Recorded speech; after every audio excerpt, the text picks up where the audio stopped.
Welcome into Morning Jocks. Conrad Van Order, John Saber here with you.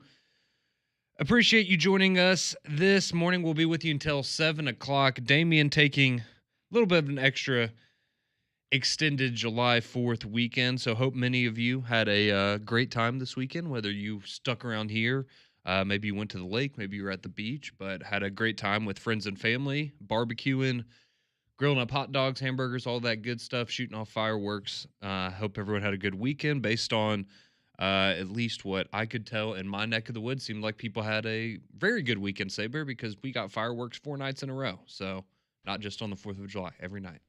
Oh Fireworks. yeah, it started Wednesday and even got Mm-hmm. some last night, which I guess I don't have a dog, so I don't mind. I could see how it also could be annoying, but I was perfectly fine to have them because on the actual fourth that evening, we were in bed at 9 o'clock, and it was nice to watch thunder on the mountain, but also it was like you kind of wanted to like feel fireworks in your chest. You kind of wanted to Uh-huh. experience it a little Mm-hmm. bit, so it was nice to have them interspersed over the long weekend.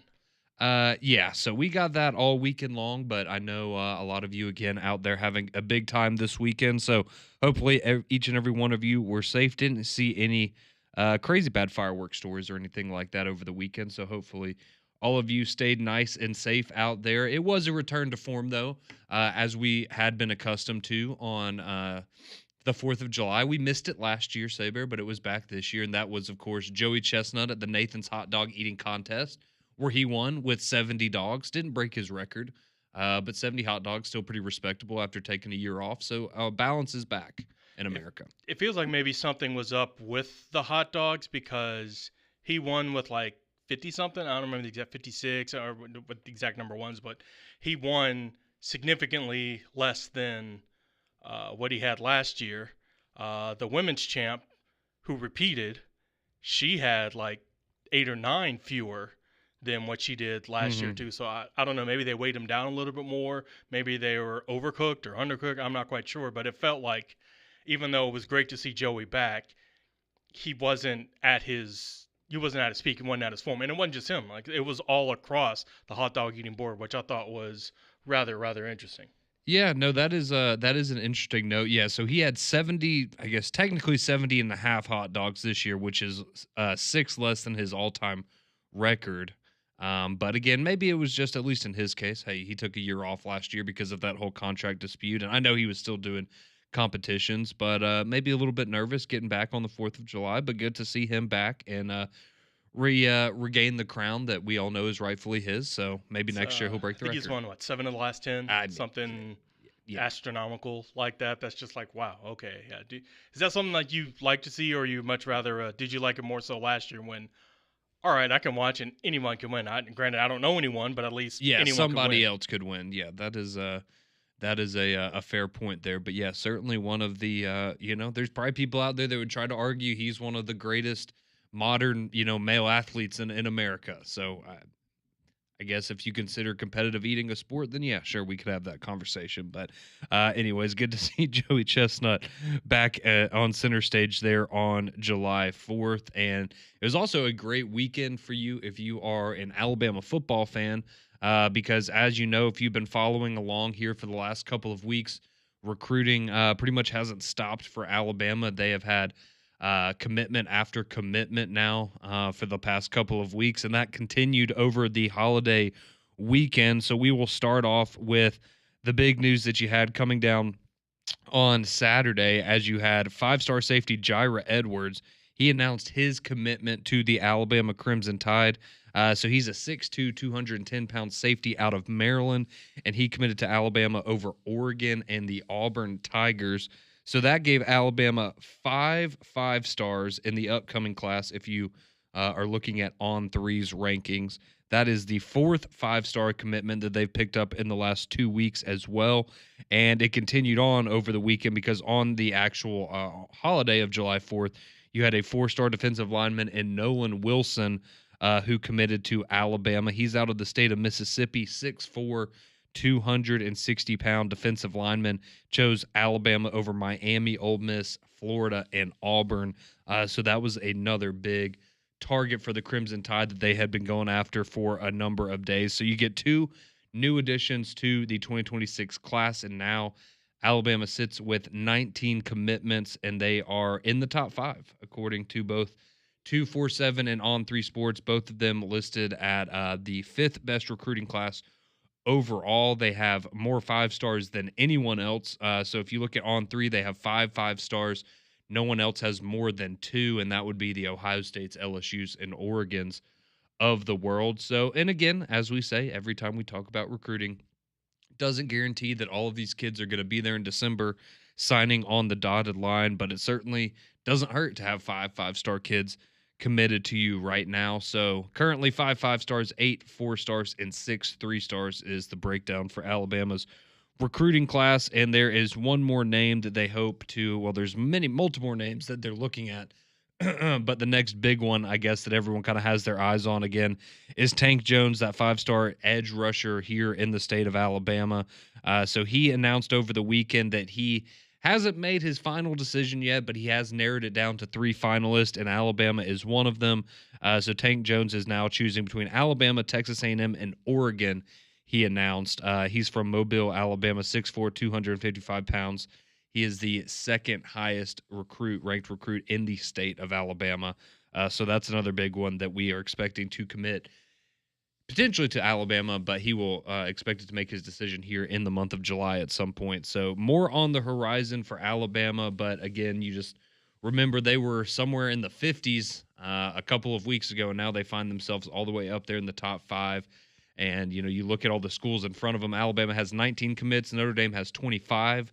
Texas A&M has 24, Georgia 27, and USC has 30. So certainly a quality over quantity approach for Alabama here these last couple of weeks as they are absolutely racking it up. So we'll see if they can continue to do so on the recruiting trail. It feels weird to have this happening now, like in this part of the calendar. But then again, everything about college football feels weird right now. Mm-hmm. But also, let's see what happens about a month or so from now, because that's really when the offers from the House settlement, all that stuff can start being put out. And I'm not saying this to dump on Alabama, just more so the everything we've known from college football over the last couple of years shifts in a little less than a month. And so we'll see who's got a plan and who thinks they have a plan and got things wrong. But it is not necessarily being an Alabama fan myself, but I guess it feels right that Alabama's back on top of the recruiting world. Like they've been so dominant for the last almost 20 years that seeing them have a class that begins with a 5 and having another digit after that just felt off. Yeah, and again, I mean, we could say a lot of the same things as we'll get to Auburn here in a second. You could say a lot of things about them and how that, it just doesn't seem like things are right with where they are right now. But I mean, it was, for Alabama last year as well, not saying that they were, I guess, in this position this late into it, but there were thoughts of, okay, well, maybe they're going to finish right outside the top 10. Well, that's not a bad recruiting class, right? But it's just not where you expect them to be. Then they ended up with the top 3 class last year, and so now looks like they're doing something similar, and they're in the top 5 right now. But again, we're saying a lot of that could change between now and December. None of it could change, right? There is the world where all of these kids actually sign and commit to you in December, which would be wild, and I don't think anybody should expect that to happen. But we will have to wait and see how it goes. But you did say something interesting there, which is, how is this going to look in a month? How are some of these deals going to look in a month? And that is a popular belief, or I guess kind of what they're rolling with there on the plains of Auburn, because recruiting still been in a bit of a slump for the Auburn Tigers here in the same period that we're talking about Alabama having all this great success. Auburn not finding that same amount of success. But quickly, you did get some good news over the weekend. You did get another commitment and a 3-star tight end, Kentrell White, out of Atlanta, Georgia. So he picked Auburn over Virginia Tech over the holiday weekend. He's 6'4", 210 pounds from the state of Georgia. So there's another pickup for Auburn and their 2026 class. And so now, according to 247, you have the 86th best recruiting class in the country. And according to On3, you have the 80th best recruiting class in the country. as it stands right now. You also had Lane Kiffin having a little fun on social media over the weekend as Hugh Freeze was posting a picture from a golf tournament.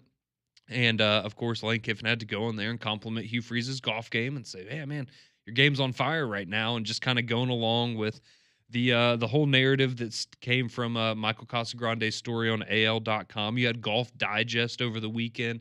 They even made a post about, "Oh, is Auburn's recruiting slipping because their coach is playing too much golf?" And it just seems like more people kind of latching on to and just poking fun at it. I think we all realize that maybe it's not as serious as it seemed at first, but it is certainly comical at the very least. But I want to take you back quickly to before the 4th of July holiday, because you did kind of have a quick media session with Hugh Freeze and John Cohen, the athletic director there of the Auburn Tigers. And this was the first time we've gotten to hear Coach Freeze talk about everything that's going on with recruiting right now. And so there were questions that were being asked, along the lines of, well, how confident do you feel in your ability to rebound in this recruiting class? Why is the recruiting class going this way? And so he spent a lot of time talking about, the financials of it. And a point that he brought up is, well, with having to retain your roster year over year now, it's harder to know what you have to commit to recruiting, because you can look at a lot of young guys on your roster and say, man, I really hope they're around next year. But, what if they go and perform at a very high level and now you're having to pay them more money and that's taking away from what you can offer recruits?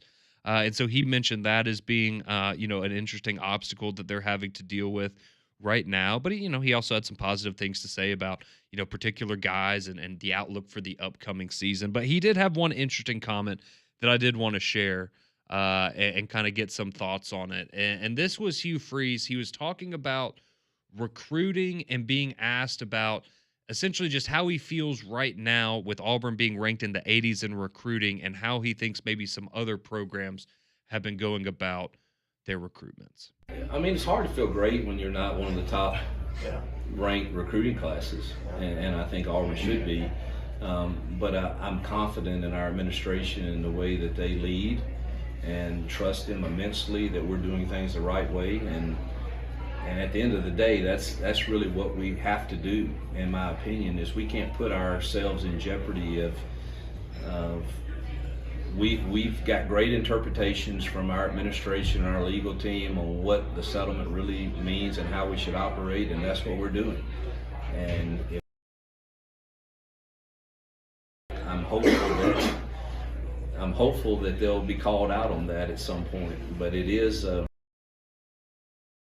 we're like some of the lowest range of numbers. I mean, we're like really, really low compared to some, and I'm trying to figure that out. But I do think it'll shake out in the long run. So that's Hugh Freeze. Last week, he was in Alexander City alongside AD John Cohen. They were speaking with the media there for about 10 minutes that Hugh Freeze spent with them. And again, I will just say this: we will see. We will see. It's an interesting angle to take. I can understand where, from their perspective, um, that's the card you play right now. I would say it maybe that way, but at the same time, I think, look, if a month from now we are looking around at a lot of these recruits dropping off and decommitting from programs, then we're going to be able to look back and go, man, maybe Auburn did have a lot of these things figured out. But to also insinuate way, and you're doing it the right way, and that's where you are, that is also a very interesting angle to fan base right now that is not very happy. So we'll dive in more to what Hugh Freeze and John Cohen said at their media availability and what the outlook is for Auburn recruiting right now, as well as missed from over the weekend. That's all coming up next here on Morning Jox.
619, welcome back in to Morning Jocks here on your Monday morning. Conrad Van Order, John Saber here. Will be back with us tomorrow, taking a little bit of an extended holiday weekend for himself. And we started things off with the big recruiting news from the weekend. So if you missed it and you're just now joining us, Alabama, they pick up a 4-star defensive lineman in Nolan Wilson, as well as 5-star safety Jira Edwards over the weekend. So Alabama has now moved themselves up into the top 5 recruiting classes for the 2026 season. You did have Auburn also picking up 1 commitment over the weekend and 3-star tight end Kentrell White out of Atlanta. So that was the Tigers' lone addition over the weekend. But we also talking about Hugh Freeze and I guess press briefing back on last Wednesday, right before the 4th of July holiday there at Lake Martin, just kind of going through the state of recruiting there at Auburn, because if you have maybe checked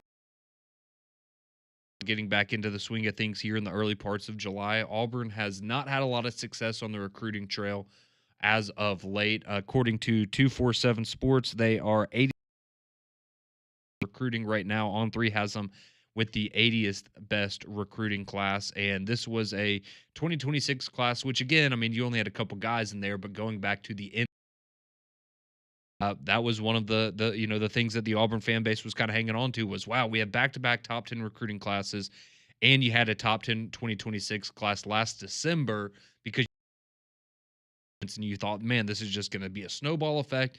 We're going to be sitting here next summer, and Auburn's going to be back there in the top 10, or at least in that conversation. And now you find yourself at the complete opposite end. That you hear from Hugh Freeze at the beginning, and some of the things that he had to say, essentially alluding to, hey, we've been told how we need to operate under this new house settlement system with the $20.5 million cap for what we can pay our athletes every year. And we think that there's maybe a lot of schools out there that are making promises that they're not going to be able to keep, or that when August 1st hits, that a lot of these deals are going to kind of dissolve themselves because teams don't realize what they're getting themselves into. But you also had AD John Cohen. He had some things to say when he met with the media as well. And so this is what John Cohen, the athletics director at Auburn, he had to say about the state of recruiting there with the Tigers. We feel like August 1's a big day coming up. And we're also operating, as you guys have been discussing, in a brand new landscape. There's some real things that are about to take place. There's some really new things on the horizon that have never happened before. And I'm here to tell you, we're going to do this the right way. We're going to do it just. We're going to be honest, we're going to be forthright, and we're looking very much forward to August the 1st and dates beyond. So there you go. That's what John Cohen had to say about it, similar to some of the sentiments that you heard from Hugh Freeze there. And again, like I said at the end of the first segment, it's it's wait and see time, right? And we will see if Auburn, if they have been given this wisdom that they needed to pump the brakes, they need to wait and see how all of this stuff kind of sorted itself out heading into August, and then that's where a lot of these other schools maybe are overcompensating certain players or making promises that they can't keep, and then you're going to end up with a lot more pieces on the board than maybe it looks like right now if you're Auburn. And maybe that is the case. Maybe that is what will happen, and they have been navigating this new landscape of college football better than everyone else. But I also think it's it's pretty bold to essentially insinuate that, hey, we're doing things the right way, and that's why we're here in the 80s, and everybody in front of us must be doing it the wrong way, because that's the only reason that they're ahead of us. And I go to some of the comments that Hugh Freeze also made there, not in the clip that we played for you, but him talking about roster retention and how that cuts into being able to recruit. And I understand that some schools are going to be operating with less of a budget for a football roster now. I think based on what we know about Alabama last year, they were operating around $17-ish million with their roster. This year it's up a little bit. But that's kind of around what you would expect some of these schools to use for football under the new house settlement. Auburn, we know this year is going over 20. But based on some of these comments, it makes me think, well, maybe Auburn, are you getting closer to 25 or even 30 million with your roster? Because you're telling me that, you can't recruit for next year because you're spending so much money on your roster right now, but you had top 10 recruiting classes the last 10 years. And I understand you're trying to retain that talent that you've now recruited. But again, it's just, it comes off a little bizarre to me. And, you can, take that however you want, and you can be, oh, well, of course you're the Alabama guy. You're going to, call out Auburn for this, but you shouldn't be 86th in recruiting at this point in the year. I don't care how constrained you think you are financially. You're telling me that you couldn't identify any of these kids as priorities and made sure that you went out and got a commitment from them. And then again, maybe this is all above me and Hugh Freeze and John Cohen and Hugh Freeze's staff there on the Plains. They just have this all figured out, and they just have this grand plan that everyone else is overlooking. And if that's the case, then, I'll be the first to give them their flowers for that. But I'm sorry. I just find it hard to believe that the Georgias and Alabamas and Texas A&Ms and these other programs in the SEC that are doing a really, really bang-up job of recruiting right now, I find it hard to believe that all of these deals that they're cutting with these recruits, or all of these agreements that they're coming to, are being done without some sort of foresight into what the House settlement's going to bring, right? I mean, we've known about the $20.5 million cap for a while now.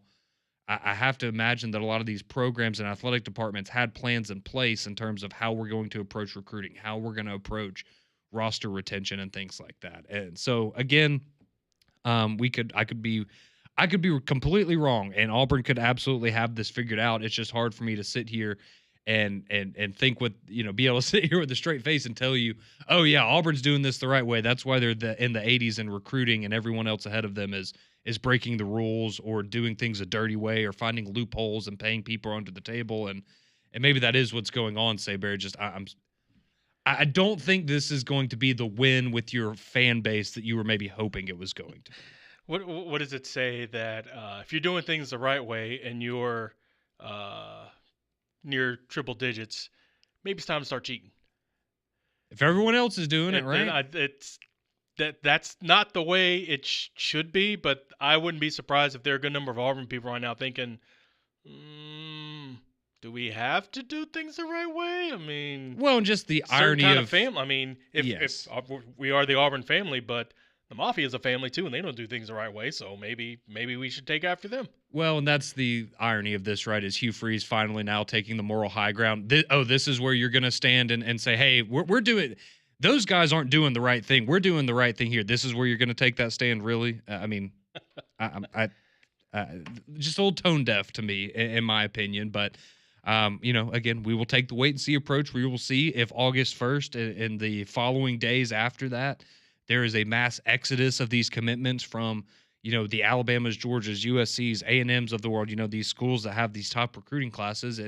And maybe that does, and that evens the playing field for the Auburn Tigers of the world. And, we're talking about them, having a top 10 recruiting class yet again in December. That is certainly something that's on the table. But again, being 86, there's a big difference in, again, being in the 30s right now, being in the 40s, kind of floating behind, waiting to pick up some other recruits, and sitting in the 80s, and your fan base is trying to get excited over a 3-star tight end commitment because that's the only good news that they've heard over the last 2 weeks. And meanwhile, their head coach is being trolled on Twitter for playing golf by Golf Digest and another SEC head coach. Again, I'm just saying the optics of it, not super great. And we can remind ourselves as much as we want that none of this matters until December when these kids sign on the dotted line. But I mean, right now you have one team in the state that has 5-star commitments and one team in the state that is 86 in recruiting. If you're Auburn, you've opened yourself up to this. If you were 9-3, or if you Correct. had a top 5 recruiting class, nobody'd be saying anything right now. But you regressed in Hugh Freeze's second year, and your recruiting at the moment doesn't look all that great. So yeah, everyone's allowed to make all these jokes, but prove them all on the field, and everyone will all of a sudden keep quiet. But as of right now, the spoils are kind of going to the victors. Well, and that's the other kicker too is, right, if Auburn goes out and has success on the field, recruiting is certainly going to pick up for them. There's no doubt about that. But you taking this approach of we're going to do things the right way, and then you go out there and you underperform again on the football field, I don't think that the recruiting, I don't think that's going to be anywhere close to where you want it to be or expect it to be if you are an Auburn fan or a member of that administration there. So we'll get to some of your reaction. 205-834, chime into the courtesy GMC text line. You can also call in 1-800-239-9560. Dave, see you on hold there, as I do want to get to some of y'all's reaction to what you think's going on with both Alabama and Auburn. And we'll also get to some notes from what happened over the weekend with the Atlanta Braves. You had Janai Broom making his summer league debut in a big way as well. So a lot to still get to here on the Monday morning edition of Morning Jox.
.634 here on your Monday morning. Appreciate you tuning in to Morning Jox. Conrad and John here with you until 7 o'clock. We'll hand you off to McElroy and Kublick in the morning. So hope everyone had a great 4th of July weekend, and we are just 1 week away. This time next week, we will be in Atlanta, Georgia, broadcasting from SEC Media Days and what I think a lot of us consider to be the official kickoff to college football season. So 1 more week to go, and then we officially are really gearing up for the start of college football season. We'll have the media's projections for, order of finish, all SEC teams, all that good stuff, and much more. And maybe we'll get to hear some more Hugh Freeze recruiting talk at Media Days. And go ahead and get this reminder now, as much as we look forward to and are excited about Media Days, and we call it the unofficial start of the season, we still have about a month after it ends. We always get so excited, can't wait for Media Days to get here, and then we blow through it, and it's like,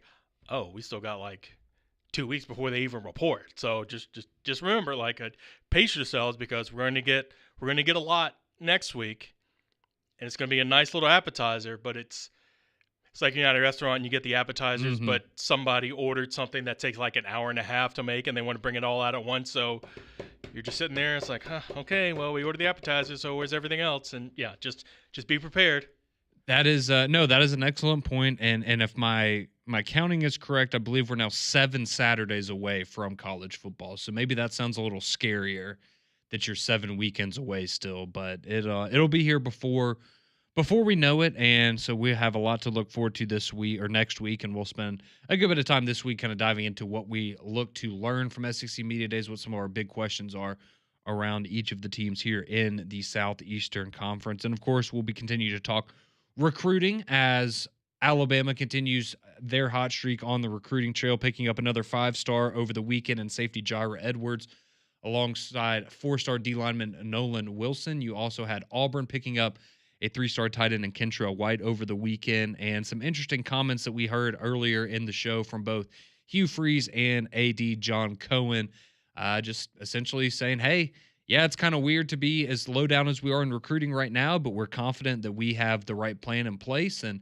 we are doing things the right way. And a lot of other programs are doing things the wrong way in terms of this new house settlement. And that's why, Auburn's just kind of sitting back and going, hey, we're going to wait until August 1st and see how this all plays out. And then we'll go and get these recruits that apparently are going to mass decommit from all these other programs because everyone else has been doing it the wrong way and Auburn's been doing it the right way, and we're just going to have to wait and see. What's wild about this is someone is going to be massively and tragically wrong. Oh, I'm not saying it's Auburn, just no one really knows what all this is really, how this is going to shape out. So everyone's got their attorneys looking at it and thinking, hey, well, this would work. Everything's going to be fine. And most people are probably going to, if not have it right, at least, okay, we're okay. I may have to make a tweak here or two or there, but somebody's going to do something and they think they have an edge and realize, oh, we've royally screwed up. And I hope it's not Auburn. Although maybe silently kind of do, just so that way, hey, that's content for us. Yeah, that's kind of the thing, right? Is wouldn't it be great if you're Hugh Freeze and John Cohen to be, oh, we are in the right. We are the people doing this the right way. And you get to have this feeling of, we told you so, right? And they were right about it. And maybe that very well may happen. But again, it's Auburn's the one program doing this the right way, and everyone else just said, nah, we don't care about the rules. We're just going to do this the way that we want to or the way that everyone else is doing it. And maybe that is the case. But again, I think it's hard for people right now to have a lot of reason to believe that, yeah, well, I'm going to take what this one university is saying versus essentially every other university, at least in the Power Four, and the way that they're operating right now. So it's going to be very interesting to see how it ultimately all plays out here over the next few weeks. As again, August 1st is going to be that deadline or that date where a lot of these things with the house settlement become clear, and we will, hopefully have a lot of answers to these questions that I know many Auburn fans have right now as it relates to the recruiting trail. So some of you have chimed in with your thoughts of what's going on at 205-834-9450 on the courtesy GMC text line. So we have one person texting in. They say, Hugh Freeze is doing what he does best, passing the blame on, and it sounds like he's saying everyone is cheating and that Auburn is broke. See, and that's also kind of my part is, so is it because you don't have the money to get the guys you want in recruiting because you're so worried about retaining your roster, which again, if that's who you want to keep is the guys on your roster, I don't think that that's necessarily a bad strategy. But, you're saying you don't have any money, but then you're also saying that everybody's doing things the wrong way and you're doing things the right way. So, which is it? Do you not have any money, or are you just choosing not to give the money to these kids right now? It's got to be one of, it's not both. And that's probably not what the fan base wants to hear either. It's like, well, we're doing things the right way. Well, we're broke. Well, but we've got right on our side. All right, mom and dad. Well, I'm gonna go sell some jogs on the corner because I want to eat. Yeah, I mean, again, okay, so you had money the last couple years and now you don't have money. Okay, well that's concerning because you've got to be able to sustain this each and every. This isn't Auburn. I don't think is going to be one of those schools where they're happy to. All right, let's go all in on this year, and then for the next 3 years we're going to rebuild our money so that then we can make another run at it in 3 or 4 years. Right? They expect every single year that you are going to be able to compete at the highest level, and you are Correct, going yeah. to have a roster that can compete with the other schools at the top of the SEC. So, again, I think that there's just a lot of there's a lot of red flags in my opinion, and it could be that the red flags are on the other side, and we're seeing them the wrong way right now. It's just it's hard for me to completely buy into is it a money thing or is it a well we're doing things the right way kind of thing? But everyone they are playing an interesting card right now, and it will either burn them in a major way, in which we are probably not talking about Hugh Freeze being there anymore, or it will, they're going to look like the biggest geniuses in college football. It somewhat feels like Dabo in the sense that, oh shucks, we're just over here doing things the right way, and everyone's out here, they may have money and recruits and their prestige, but don't worry about Auburn. Like we're doing things how they're supposed to be. It just feels like, well, we're just on all of y'all on that Roy bus. I mean, we're just little old Clemson just kind of putting along, and it may work when you're at the top of the heap like that, but when you're looking up at everyone, just saying, well, don't worry, we've got right on our side. It's hard to argue against it, but also it's also not what people want to hear. And while Clemson hasn't been bad the last few years, they hadn't been as good. And now that they've kind of realized, hey, maybe we should take this portal thing a little more seriously, you have Clemson in the top 5 this year, and a lot of people projecting them to be a national championship contender. Oh, if you bring in other coaches, it actually helps instead of hiring from within. Who knew? Crazy how things like that can happen. So yeah, no, I mean that's a great point there. Someone else chimes in. It says John Cohen and Hugh Freeze are simply redonkulous. I think they're idiots. Well, we will find out how smart or dumb they are in a matter of weeks. Let's see. Somebody else chiming in. They say, well, I guess this is what happens when you can no longer overbid other teams for players. And again, I go back to the reports coming out of Auburn this year that they're spending north of $20 million on their roster, and okay. I mean, that's good that you have the means to do that this year. There's nothing wrong with that, but I think that's again where the fan base is going to kind of gives you that, huh? So you have that money right now, but you're telling us for next year you don't have any money to go ahead and give to these recruits. You don't have any money that you're willing to commit to this. So, maybe we should have been a little smarter about how we've spent that, and not just. Again, I think it honestly begs to. It asks more questions than I think it answers in a lot of people's minds for the Auburn fan base of just, okay, this. I hear what you're saying, but it doesn't really all add up, and I think it just kind of confuses and how they're going with recruiting there in Auburn, but they're trying to figure it out. They believe that they have a plan for the future, and we will end up being a good one. So you can continue to chime in with your reaction to what happened in recruiting over the weekend. That's 5-834-9450, and we will continue to keep you up to date on what's going on with both Alabama and Auburn and your reaction here on Jox.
6:48 here on your Monday morning, Jox. Conrad Van Order, John Saber here with you. Damian Mitchell back tomorrow, and McElroy and Kublik in the morning coming up right after us at 7 a.m. They'll be with you from 7 to 2 to 6. No Atlanta Braves game tonight. They are off. They're off today. They're back in action tomorrow as they are going to travel to Sacramento. Just still weird to say, but they're going to travel to Sacramento to take on the Athletics in a 3-game set. And then they will have the St. Louis Cardinals on the road, and then they will be in Atlanta for the All-Star game because that is going to be going on next week while we are there for SEC Media Days as well. But as we know, this time of year, the Alabama heat and humidity can be absolutely brutal, but don't let it affect your home and family. Keep them comfortable with an affordable Trane cooling system. They've been recognized as America's most trusted brand for 11 consecutive years, and they're the official cooling partner for us right here at Jox. Go visit them online today to find a comfort specialist near you at Trane.com. So over the weekend with the Atlanta Braves, they did get swept by the Baltimore Orioles. Unfortunately, not a very good weekend for Atlanta. So on Friday, you lose to your former player in Charlie Morton, whose ERA is north of 5 this year. But I know some Braves fans have been saying that they wish he was on the roster this year. That's just how rough of a season it's been. But you lose to Charlie Morton on Friday. You lose in extra innings on Saturday, and then you lose 2-1 yesterday to complete the sweep there. So Atlanta, you're now 8.5 games out of the wild card and 13.5 games back of the Phillies in the National League East as it stands right now. So just an absolutely brutal stretch, and you hope that the second half of the season will go much differently for Atlanta, and it's going to have to if they have any hopes of finding themselves in the wild card discussion late into the season. But the good news for the Atlanta Braves is you are hosting the All-Star game next week, and you do have 3 representatives that will be there in Atlanta on the squad. So you have Ronald Acuna, who was voted in as a starter for the National League. You have Chris Sale and Matt Olson, who also made the roster. So 3 Braves will represent them at the All-Star game. So not quite like a few years ago where you had what felt like, 5 of the of the 9 starters, I think, were Atlanta Braves or something like that. So a little bit different, but kind of just a weird year for all-star teams in general. You had 19 first-time players. Juan Soto didn't make the team. Mookie Betts didn't make the team. Clayton Kershaw only got added in as like an honorary selection by the commissioner. Just kind of a different year as far as all-star selections go. But unsurprisingly, Aaron Judge and Shohei Ohtani lead the way in voting. So it should be a fun week. I'm sure some of you are going to try to get over there, whether it's for the All-Star game, the celebrity softball game, the home run derby, any of those festivities over in Atlanta next week. It should be a pretty big time. If you had the choice, like right now, would you, at your age, would you rather go see the home run derby or the celebrity All-Star softball? Ooh, that's a tough one. I'd still probably go home run derby just because I've never been to one in person. But see, and now I feel like the All-Star softball stuff now, though, like I'm even at the point where half the people on there, I'm like, I don't even know who that is now. Okay. All right, well, rewind it, say, 10 years or so ago. You're in college. You would know just about everyone, maybe not the old people, but home run derby probably meant more, but still not nearly as much as it did maybe 10 years before that. Yeah, I would still probably go home run derby just to be, all right, like a bucket list kind of a thing more so, and then I could go, well, in the future, and then I can go to the celebrity. Oh, okay. But I still like the home run derby. It's, I enjoyed it a lot more when I was 10, but I still, again, it's one of those cool things in baseball. It'd be like going to a slam dunk contest. It is nothing like what it used to be, but, it'd still be kind of cool just to At least you can say you did it?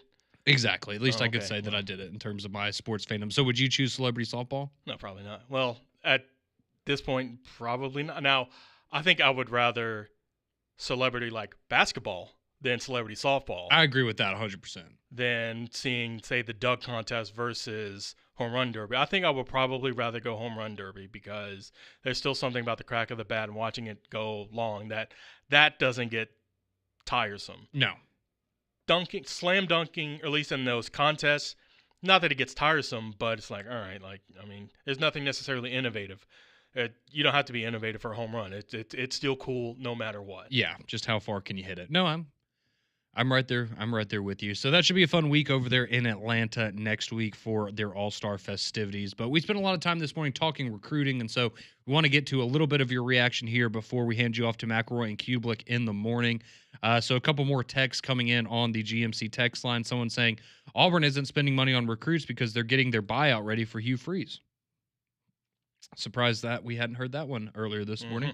Let's see. Someone else chimes in. Auburn pushed all their chips and into the middle of the poker table for this year. Everything is geared for this year, not worried about the future because they have to win this year. Well, and that's great, but then what happens when you win this year and then you're maybe not set up as well for the future as some people would like for you to be? John says it's a lot easier to retain players and not have to raise their pay if you are winning. I think there are a lot of coaches out there that would disagree that with winning, I think that means a lot of players expect more money, not that they're happy to make the same amount of money. They say, hey, I'm a big part of why we're winning, and if you want to keep winning, you're going to pay me more money. So I understand your sentiment there, John, and I think it's sweet, but it's just unfortunately not the reality. Let's go to Dave in Hoover real quick. He wants to weigh in on Auburn recruiting. You got about a minute, Dave. Yeah, guys. When's the next transfer portal? The transfer portal won't open up again until January. Okay. Well, I was going to